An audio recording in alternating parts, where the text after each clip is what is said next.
Invitamos a Argentina, que se puedan ir acercando a la mesa, ¿sí? Así los presentamos. Bienvenidos. Tenemos presentes a Joaquín Toraza, que es productor y presidente del clúster del PECAM, a Facundo Tejerina, que también es productor, biotecnólogo y presidente de la Cámara Argentina de Productores del PECAM. Enrique Fuso es investigador del Instituto Nacional de Tecnología Agropecuaria del INTA y de la Facultad de Agronomía de la Universidad de Buenos Aires. Si gustás, capaz que esperarlos por aquí, o presentan los tres juntos, ¿no? Ellos dos primeros, ahí va. Perfecto. Buen día a todos, ¿cómo están? Primero que todo, agradecerle a Paula y a Georgina y a todo el comité organizador por habernos invitado acá a contar un poco nuestra experiencia. Con Joaquín le vamos a hablar un poco de la actualidad y un poco del cultivo en nuestro país.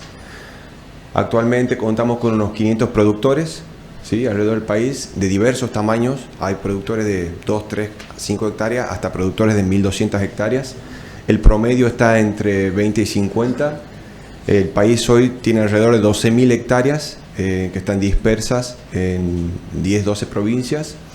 Hay 8 viveros a nivel nacional, 4 plantas de pelado, 8 empresas exportadoras, industrias metalúrgicas que se han ido desarrollando, que fabrican máquinas de cosecha y de acondicionamiento, varias empresas proveedoras de insumos, equipamientos y servicios. Y algo también muy importante, que contamos con 2 instituciones que nuclean a los productores. Yo les voy a hablar de la CAPECAM, Cámara Argentina de Productores de PECAM. Bueno, somos una cámara que está formada únicamente por productores, ¿sí? Nos caracterizamos por ser federales, nucleamos un poco más de 5.000 hectáreas, ahí está un poco la distribución. ¿Cómo estamos organizados? Estamos organizados con una comisión directiva que se renueva cada 2 años con 12 productores, en donde lo que buscamos es que estén representados todas las regiones, ¿sí? Y todas las voces. Hay 4 subcomisiones, que esta es la parte más importante de nuestra institución, que trabajan para el socio y para el productor en diversos temas, lo que es exportaciones y capacitación para las exportaciones, la parte técnica y la parte de comunicación y comercialización. Dentro de nuestros objetivos, ¿sí?, para destacar por ahí los más importantes, es esto que le decíamos, de capacitación y asesoramiento técnico, ya que en nuestra cámara conviven, como decíamos al principio, productores de diversos tamaños. ¿Qué ocurre? Hay productores que la escala no les permite acceder a información, ¿sí?, de calidad o a profesionales de primera línea. Entonces, justamente lo que hacemos nosotros es juntar esa masa crítica, traer ese profesional y ponerlo a disposición, ¿sí? Otra cosa también para destacar importante es que a su vez también a esos productores tratamos de facilitar el acceso y la capacitación para el comercio exterior, ¿sí?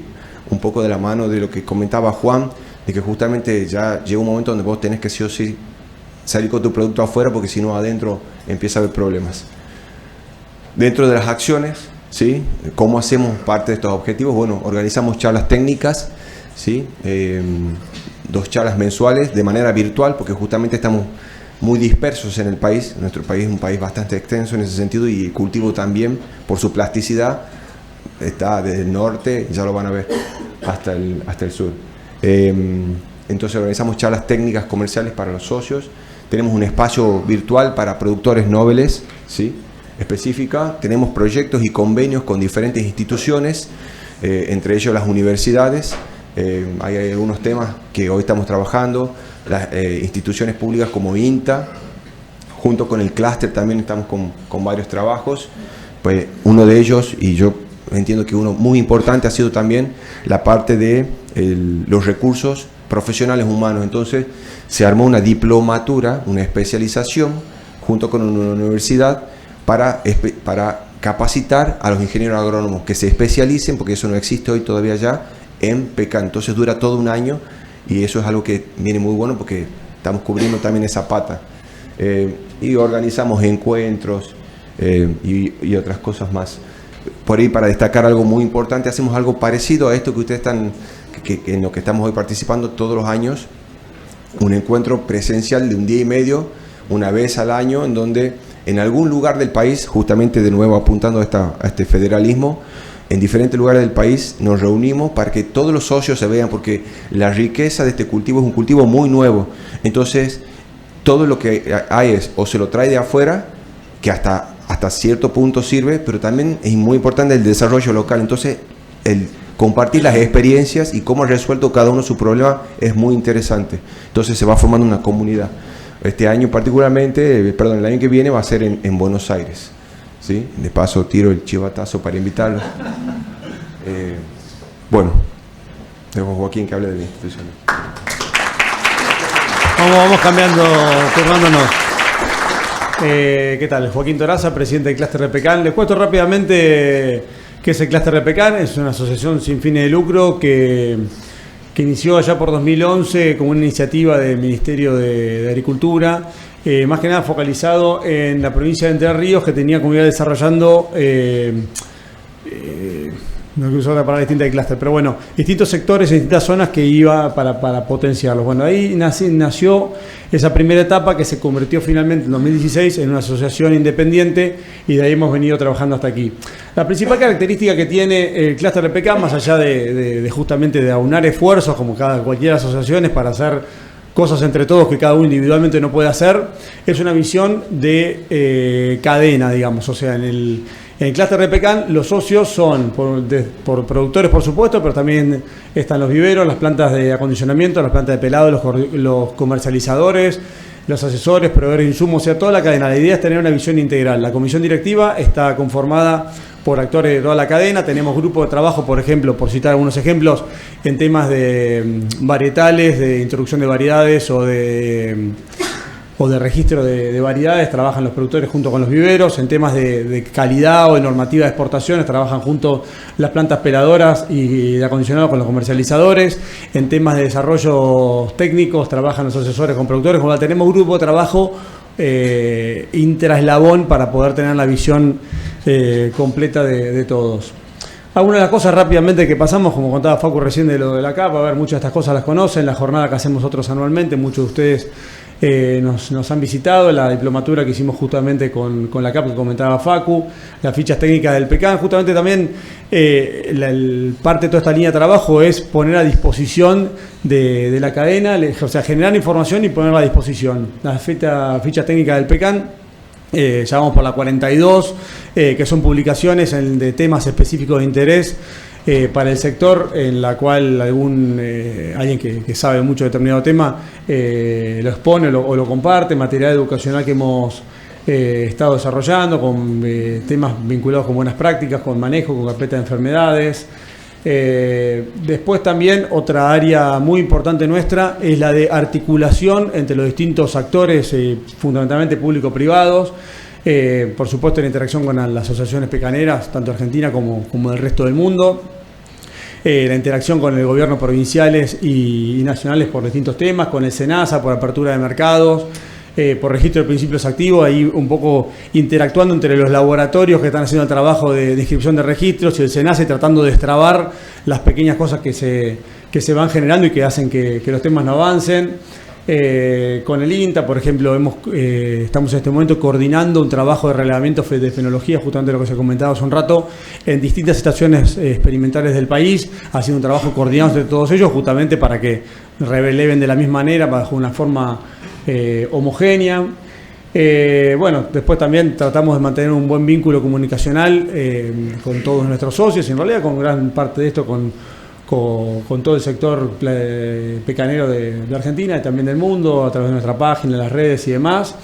Y después, junto con la CAP, que se les va a contar un poquito más adelante, hemos venido iniciando un trabajo en el desarrollo del mercado interno de Argentina y en el posicionamiento de Argentina como un proveedor de pecan del mundo, que eso, bueno, se los dejo para la próxima pasada. Ahora devuelvo la palabra a Facu. Como verán, tenemos mucha sinergia entre las instituciones y vamos pimponeando la presentación. Bien, volviendo un poco, ya hemos hablado de las instituciones, volviendo un poco al ámbito nacional, acá pueden ver un poco la distribución, justamente que les contábamos nosotros de esas 12.000 hectáreas, ¿sí? Sigue teniendo fuerte preponderancia Entre Ríos, Buenos Aires, con más del 50%, ¿sí? Entre Ríos porque es uno de los lugares donde nació este cultivo. Sin embargo, hoy están tomando fuerte protagonismo las provincias en el NOA, en el norte, con varios proyectos, ¿no? Es lo que ven un poco ahí la distribución. Y un poco, para hablar un poco de la caracterización del productor y del cultivo. Y lo escuchaba Juan y es muy parecido en ese sentido de la historia. ¿De dónde venimos? Bueno, eran actividades.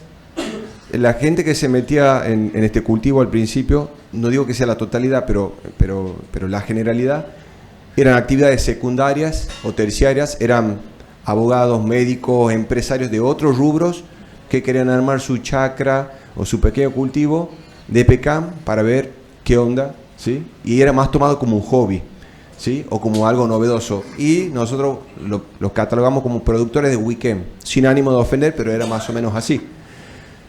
Densidades bajas, con 6 a 10 variedades o incluso más, porque en ese entonces, como no se conocía, se ponían todas las variedades para ver qué funcionaba. Esquemas varietales poco claros. Los riegos subdimensionados, porque justamente también la zona en la que había nacido eran zonas de alta pluviometría, en donde no era algo que se cuestionaba el tema del riego. Poco conocimiento sobre lo que era cosecha y post cosecha, y la productividad hectárea promedio del país era, todavía sigue siendo, baja y muy dispersa, ¿sí? Como oferente o como oferta para el mundo, ¿no? De producción. Y bueno, con los años, ¿dónde estamos? Yo creo que de hace 8 años o 10 años para acá ha habido un cambio rotundo en ese sentido.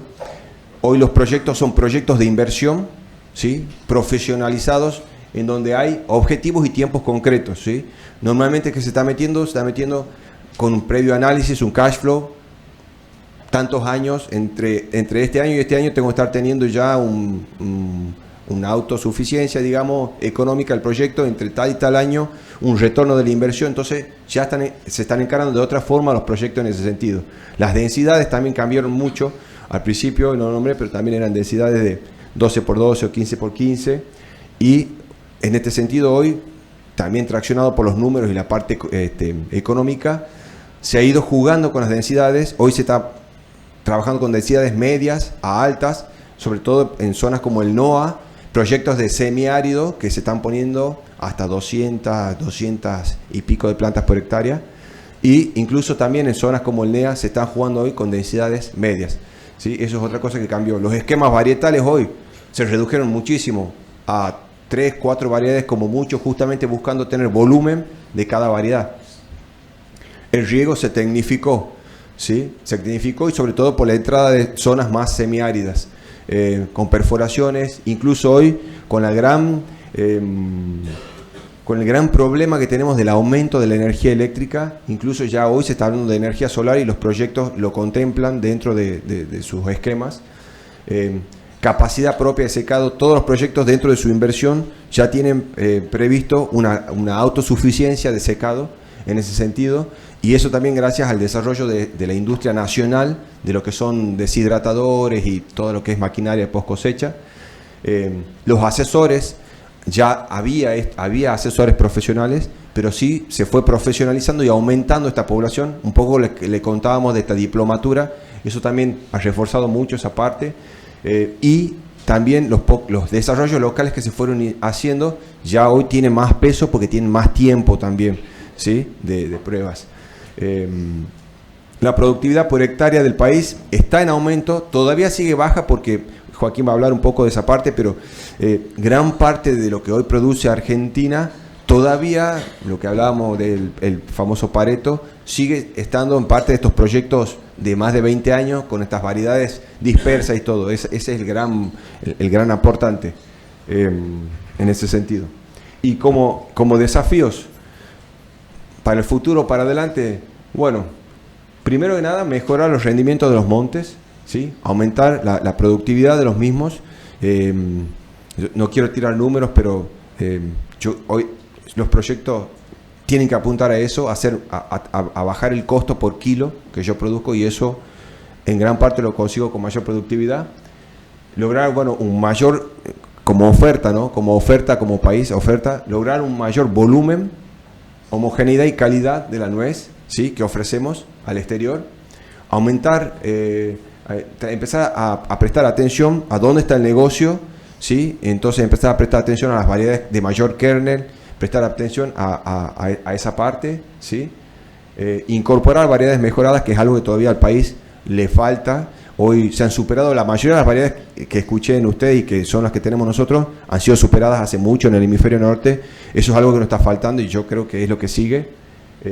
Manejos sustentables y lo que es incorporar certificaciones, porque también es lo que se viene, es lo que vemos en otros cultivos. Ya no va a ser una decisión o si es una tendencia o no, ya en algunos cultivos, en algunos mercados va a ser una obligación el tema de la sustentabilidad y las certificaciones. Tenemos que prestar atención a eso también.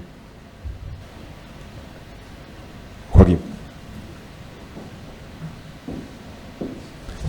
Bueno, yo voy a dar un poco una mirada, Facu, no más desde la parte productiva, yo voy a dar un poquito una mirada de la parte más comercial. En Argentina, más o menos la producción actual es de unas 3.000 toneladas, de las cuales unas 2.000, no, ese es el dato más cierto, 2.000 se dan en exportación, y trabajamos sobre una estimación de un mercado interno de unas 1.000, que comparado contra las 300 de Uruguay estamos chicos,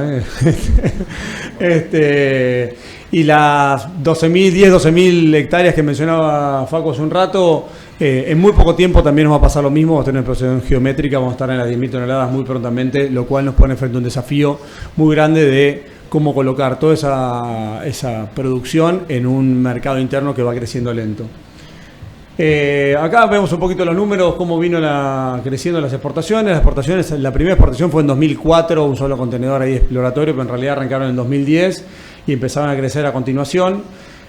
Actualmente estamos en la zona de las 2.000 toneladas de exportación a 12 mercados internacionales. Fundamentalmente lo que es con cáscara va al sudeste asiático, lo que es pelado va al mercado de Estados Unidos, Europa, Medio Oriente y Rusia.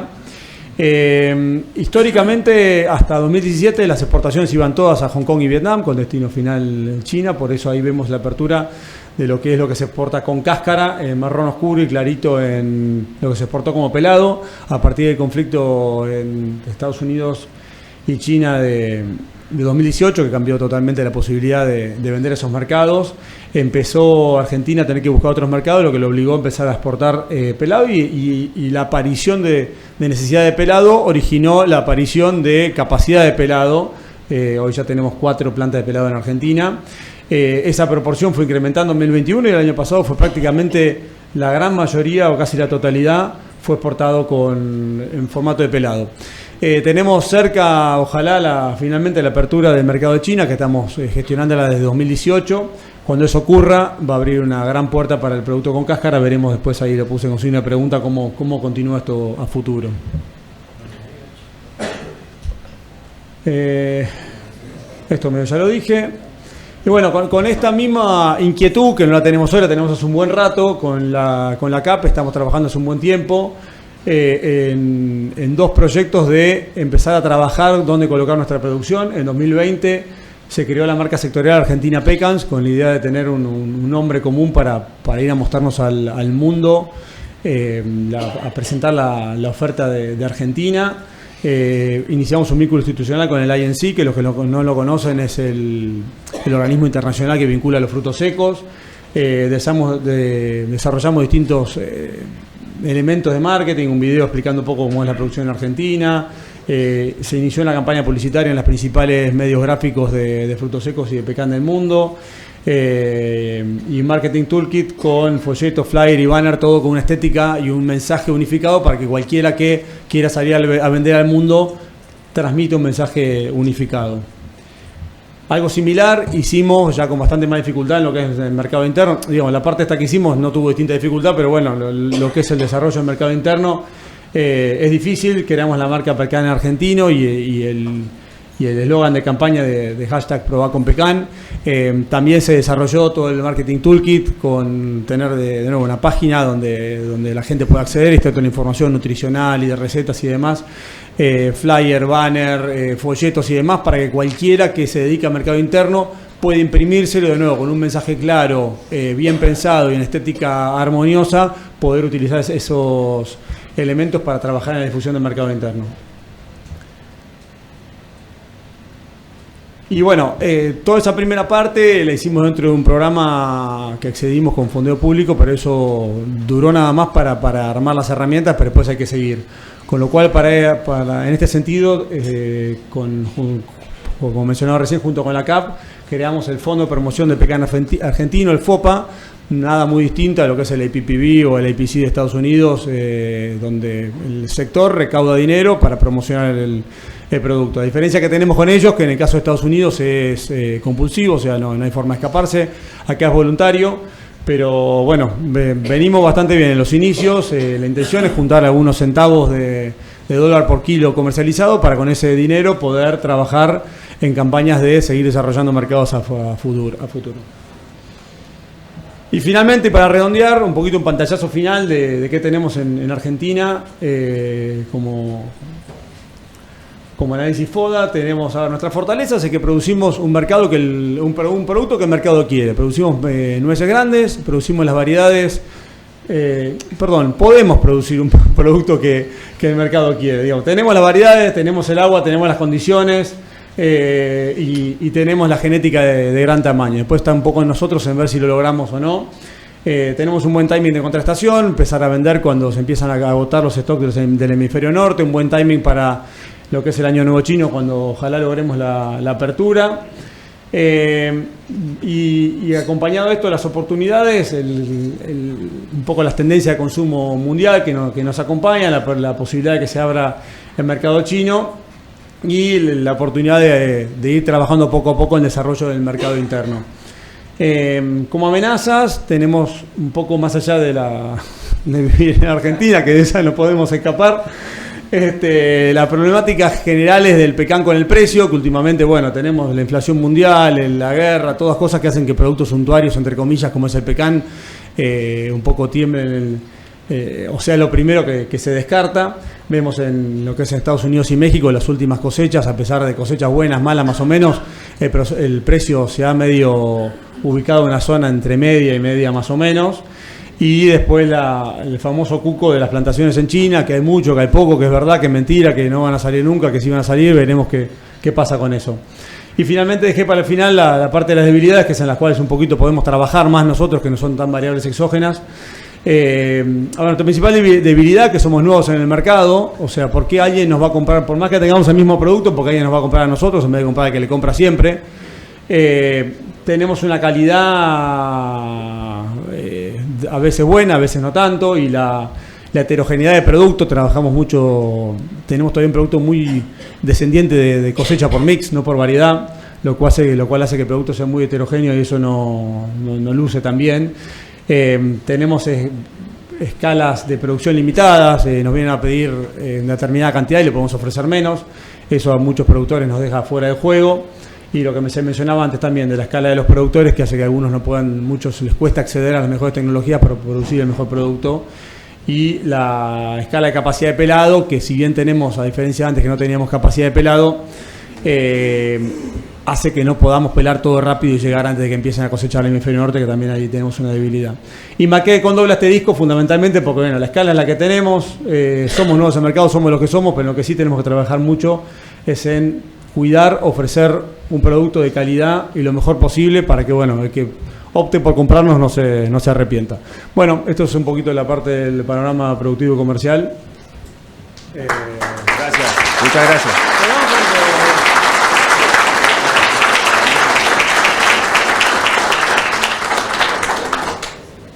Buenos días a todos. Vamos a comentar un poco la situación actual de la investigación del pecan en el país.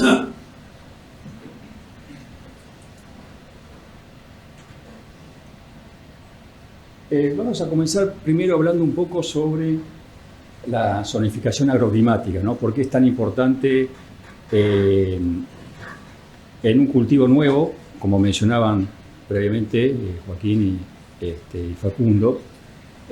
Como en un cultivo nuevo, por ejemplo, como pasó con la soja en nuestro país en su momento, que era un cultivo incipiente, se realizaron distintos estudios comparando el clima del lugar de origen de la especie y el clima donde esa especie había tenido éxito, y se la comparó con el clima de nuestro país, con distintas variables edafoclimáticas. Y en qué medida esas variables satisfacían esos requerimientos. De esa manera se llegaban a determinar zonas potencialmente aptas y no aptas para el cultivo. De esta forma es una herramienta muy útil porque permite orientar donde en ese momento, este estudio fue hecho ya hace casi 20 años. En ese momento el cultivo del pecan era muy incipiente, había muy poca superficie implantada. Hoy, como mencionaron, hay 12.000 hectáreas, ha crecido y sigue creciendo a una tasa muy importante. Entonces, en ese momento era muy útil ver en qué zona agroecológicamente el pecan se podía desarrollar, de tal manera de que las nuevas plantaciones tuvieran la mayor probabilidad de éxito. Entonces uno puede ver acá, entonces fíjense, cuál es la distribución de las plantas silvestres, plantas de semilla, que tenemos en nuestro país. Entonces, plantas silvestres de semillas que se han desarrollado y que han tenido producción, no solamente se han desarrollado, sino que han tenido producción, que eso es lo importante. Entonces uno puede ver que en la provincia de Misiones, una zona casi subtropical, tenemos plantas que se han desarrollado, ¿no es cierto? Después tenemos en la zona del delta del Paraná, esta zona es una zona templada húmeda, estas plantas, esta de acá, con un buen desarrollo y una buena productividad. Y otras plantas que se han desarrollado en una zona más fría, en la zona suroeste del país, como esta de acá, en el predio de una universidad en Neuquén, es una zona árida y fría, y tiene producción también. Entonces, uno puede observar, si la compara con el lugar de origen, que es en Norteamérica, Estados Unidos y México, hay tres grupos genéticos, básicamente, que es la zona, por ejemplo, si uno parte de la zona de origen de Estados Unidos, del pecan, es la zona más al norte, cerca de la frontera con Canadá, en el estado de Illinois, por ejemplo, una zona fría. Después hay otras zonas hacia el sudeste de Estados Unidos, que es la delta del Mississippi, que es una zona árida. Y hay otra región, que es el sudeste de Estados Unidos y norte de México, que es una zona el sudeste de Estados Unidos, que es el delta del Mississippi, que es una zona templada húmeda, y la zona sudoeste de Estados Unidos y norte de México es una zona árida. Entonces se diferencian claramente tres grupos genéticos.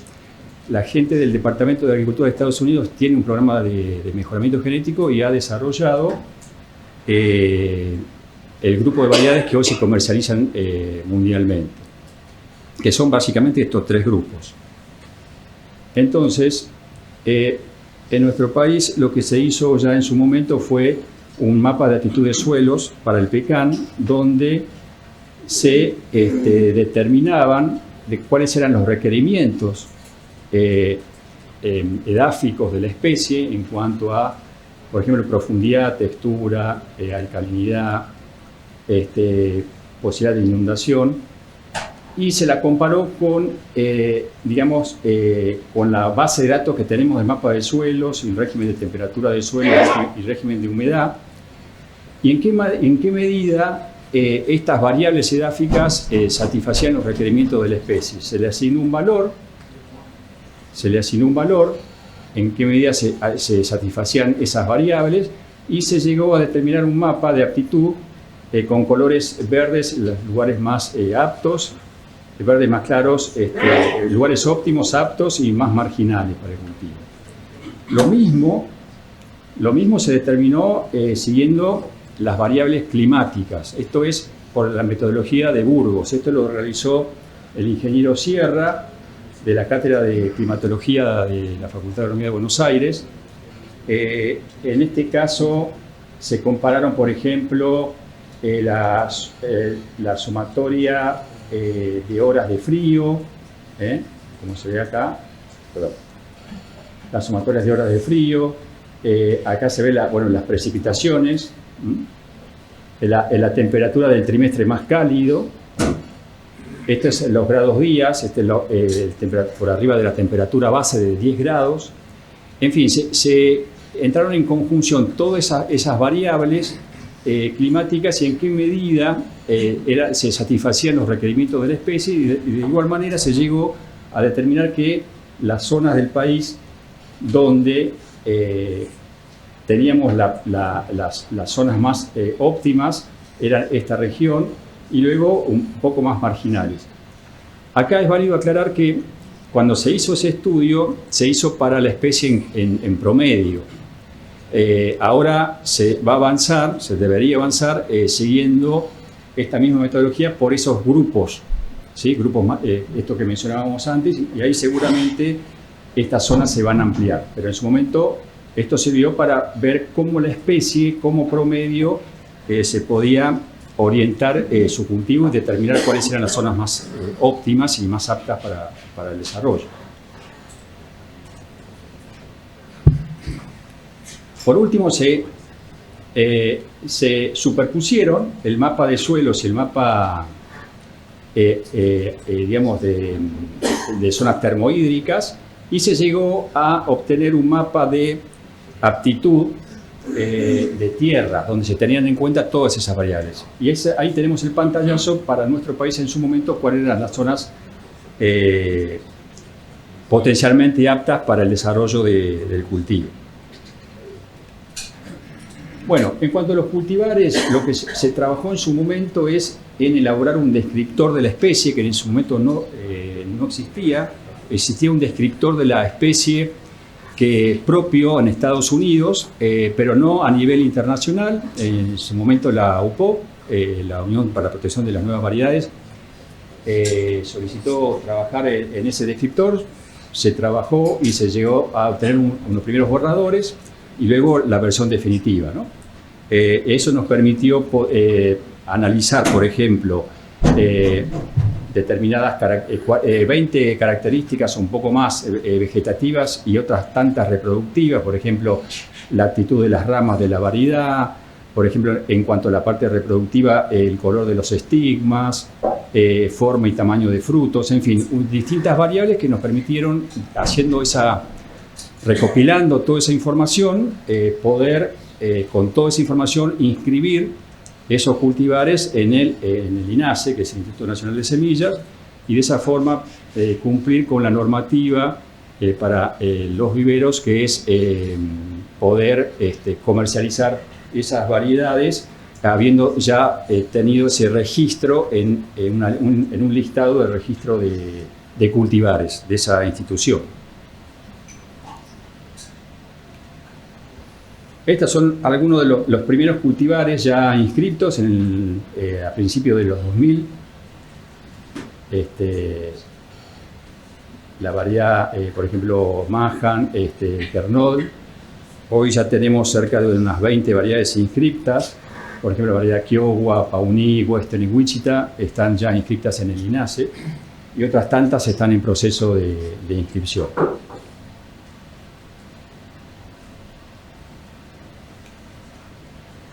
Estos son dos cultivares que seleccionó el INTA en su momento. Eran a través de una población asilvestrada, se identificaron dos plantas, esas plantas con determinadas características. Sobre todo esta es muy interesante, la INTA Delta 2, que es una planta de menor vigor, susceptible de probar como porta injerto, por ejemplo, parcialmente que confiere menor vigor a la copa, y esto es apto para digamos, planteamientos de media y alta densidad.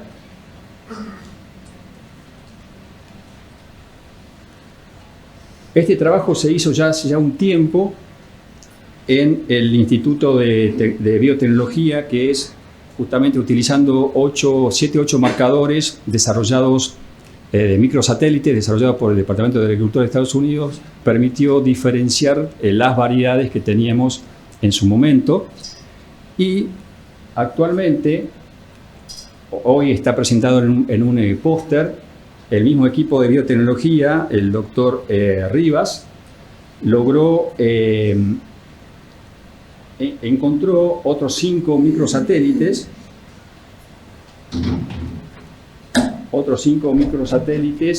que permitieron diferenciar un set de más de 30 cultivares que tenemos en nuestra colección.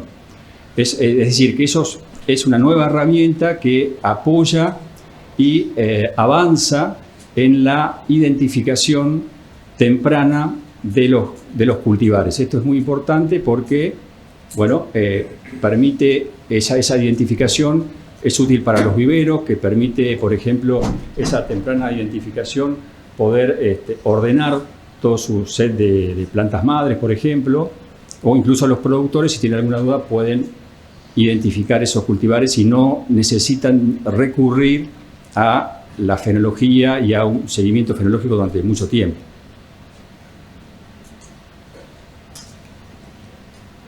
Bueno, en cuanto a ensayos de evaluación de cultivares,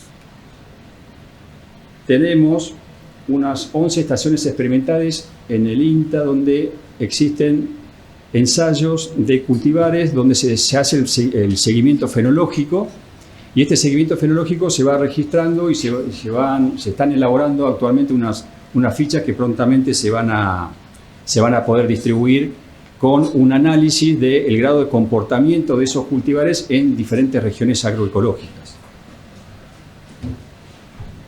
Acá tenemos, por ejemplo, en una fecha determinada, un registro en la estación de agropecuaria del INTA de Famayá, en la provincia de Tucumán, donde para diferentes variedades y para una misma fecha tenemos distintos estados fenológicos. Por ejemplo, la variedad Pauní, para el comienzo de la primavera tenemos los amentos, que es la inflorescencia masculina desarrollándose, y tenemos en la variedad, por ejemplo, Kernol, que todavía no se han desarrollado y se está desarrollando el crecimiento vegetativo, por ejemplo. Esta información se va registrando y se va categorizando y se va determinando cómo se comporta cada variedad en cada región. Y además se toman esos rendimientos de cada una de las variedades y se puede analizar cuál es el comportamiento de esa variedad.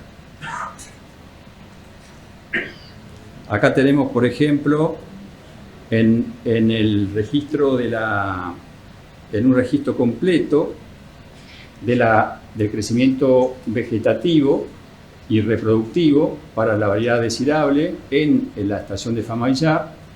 Tenemos, por ejemplo, que para el periodo de liberación de polen, acá en este gráfico, en colores más oscuros, es cuando se expresa en mayor intensidad esa fase fenológica. Entonces, fíjense que, por ejemplo, para el 18 de octubre tenemos la máxima expresión en cuanto a la liberación de polen, y en cuanto a la receta de estigma, fíjense que la tenemos ya en una fecha más adelantada, el 13 de noviembre. Esto nos marca efectivamente que la variedad desirable es una variedad protandra. Esto es muy útil porque justamente, como mencionaban antes, es importante al ser el objetivo, ¿cuál es en una plantación de pecanes? Que tengamos disponibilidad de polen cuando un estigma está receptivo. Y como las flores de cada variedad no se superponen en el tiempo, tenemos que conocer esa información para utilizar la mezcla correcta de variedades con ese objetivo de favorecer la polinización, que siempre haya un grano de polen en el ambiente cuando un estigma está receptivo.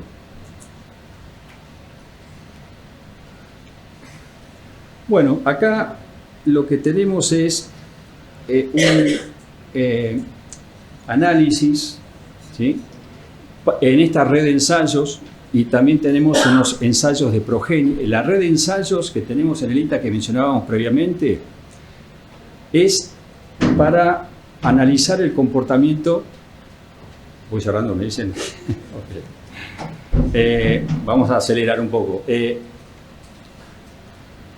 Acá lo interesante de esto es poder ver que en esa red de ensayos que tenemos, la idea es evaluar el comportamiento de las variedades, ¿sí? Y por otro lado, tenemos unos ensayos, ¿sí? Unos ensayos de progenies en los cuales vamos obteniendo esas progenies de plantas seleccionadas, se siembran, se obtienen las progenies y se siembran en ensayos de progenies.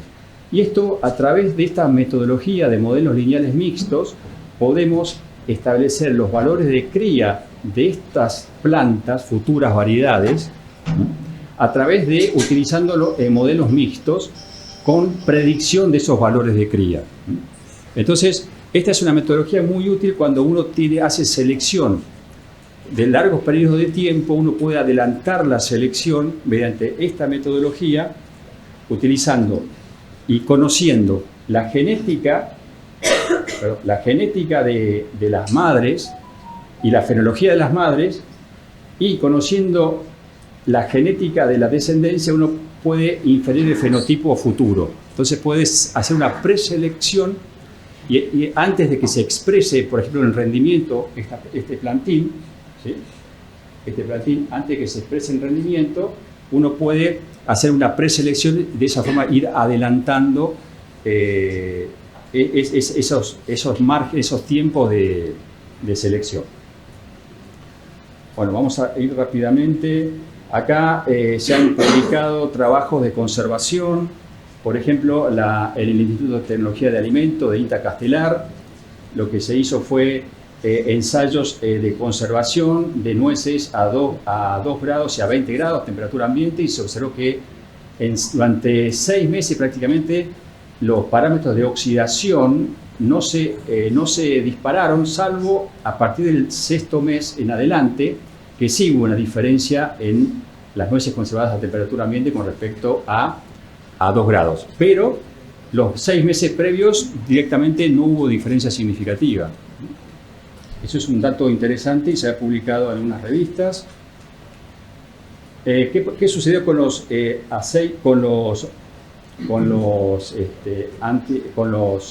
la vitamina E, que son los isómeros de tocoferol? No hubo cambios con respecto a los 2 tratamientos, es decir, que la vitamina E no se alteró por el efecto de la temperatura. En cuanto al manejo fitosanitario, un trabajo muy interesante, se trabajó en conjunto con el Departamento de Agricultura de Estados Unidos, con el Dr. Bock.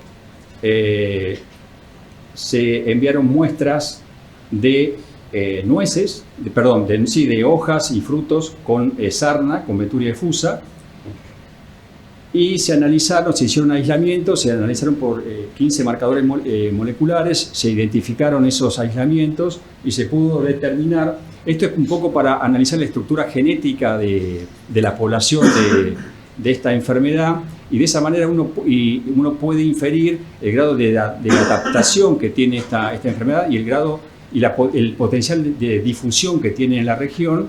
Y entonces, esto como primera medida y como primer estudio, como para poder, tener información del grado de dispersión que puede tener esta especie, y de esa manera poder realizar la mejor estrategia de control a nivel internacional, porque esta es la principal enfermedad que tiene el pecan, y es necesario tener un esfuerzo entre varios países para poder llegar a controlarla. Y acá tenemos, bueno, esto en rojo es un análisis discriminatorio de la variabilidad genética. En rojo está la población de Argentina, y en el resto de los colores está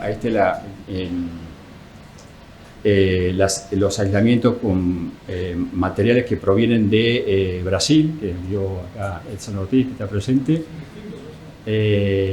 ¿Cómo? Son distintos grados. Claro, son distintos. Acá es como en este gráfico están como diferenciados en 2 partes, ¿no? Acá está un poco más mezclado.